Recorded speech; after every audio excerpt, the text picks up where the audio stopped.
Привет, друзья! У меня появились новости зова дикой природы, рыболов, тот, который Call of the Wild, The Angler. Я знаю, что многие, как и я, ждут выхода действительно качественного симулятора, который на данный момент отсутствует от слова совсем. Так что рекомендую вам, чтобы всегда быть в курсе последних новостей по выходу рыбалок или обновлений.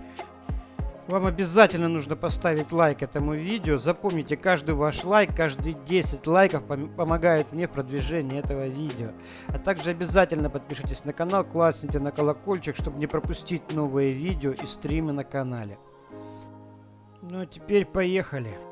Как заявлено разработчиками Call of the Wild, The Angler, это нескончаемое разнообразие потрясающих видов и мест для рыбалки. Исследуйте его пешком, на внедорожнике или на лодке по разветвленной сети водоемов. Интуитивно понятная система ловли в игре Call of the Wild The Angler обеспечит вам полное погружение в рыбалку, за какой бы рыбой вы ни охотились, будь то яростный большеротый окунь или боевой горный сик. Каждый вид обладает собственными отличительными чертами и особенностями, и вываживать их придется по-разному. А система реалистичного моделирования температуры и глубины воды, уровня возвышенности и других факторов, влияющих на популяцию рыб, сделают каждую подсечку незабываемой. Овладейте разными техниками ловли и адаптируйте ситуации, чтобы получить желанный улов. В вашем распоряжении самые разные удилища и целый арсенал катушек, лесок, поплавков, крючков, приманок и наживок. Соберите собственную коллекцию снастей и снаряжения, чтобы преодолеть самое сложное испытание. Дорога к настоящему мастерству открыта для вас. Как я говорил в прошлом видео, в начале игры будет всего лишь одна карта — заповедник Golden Ridge, и он расположен на северо-западе Вайоминга, входящий в группу так называемых горных штатов Вайоминг, ландшафт которого формирует обширные равнины и скалистые горы. Он известен своими каньонами, альпийскими реками. Множество фильмов об индейцах, кстати, и рекламных роликов были сняты именно на его простор. У нас будет девушка, Софа, Софийка, Софушка, как хотите, у которой мы будем покупать снасти. Да, вы все правильно услышали. Скорее всего, не будет магазинов, по крайней мере, на первом этапе, я так думаю, а будет персонаж София, которая будет осуществлять продажу всех снастей в игре. Но это не точно.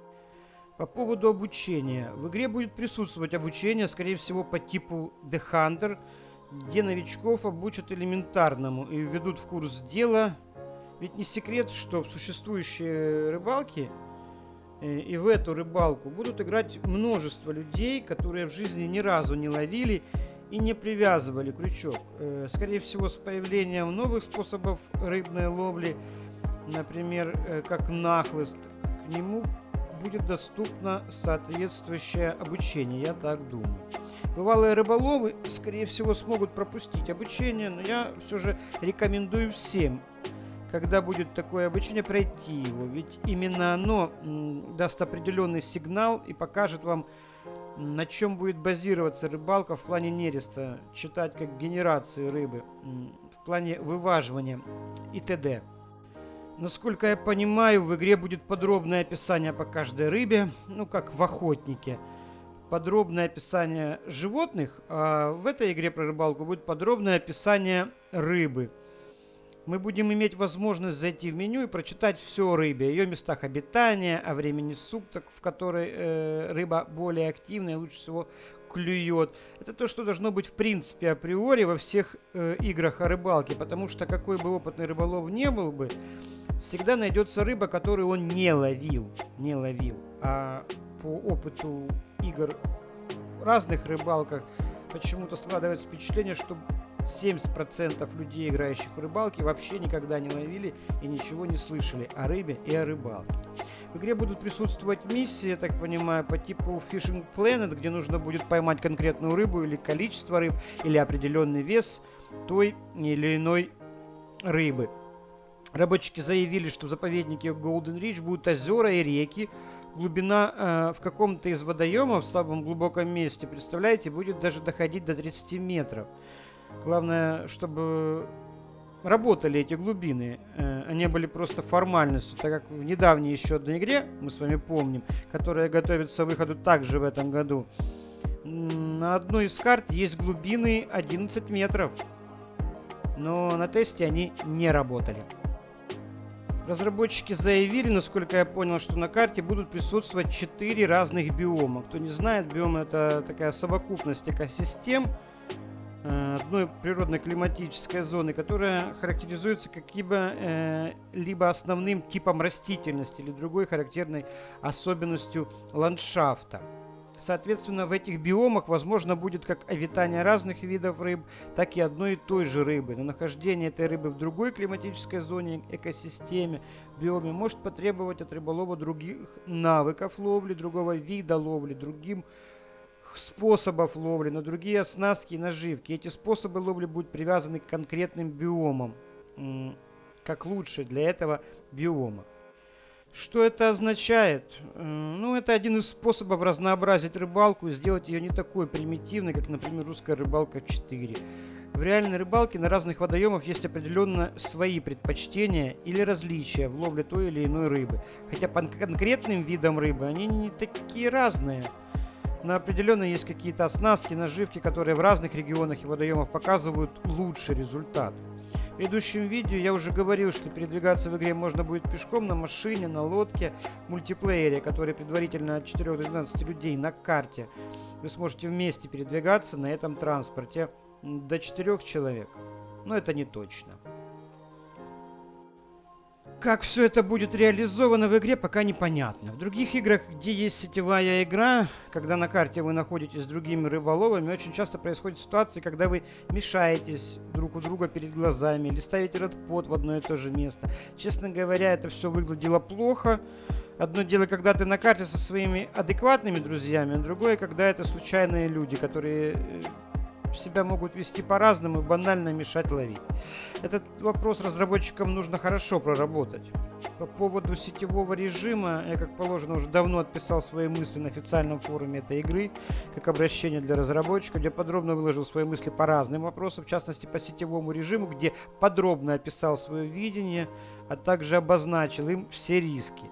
Отображение своего друга в сетевом режиме я не считаю необходимостью, это вам не охота, где несколько охотников стреляют в одно и то же животное.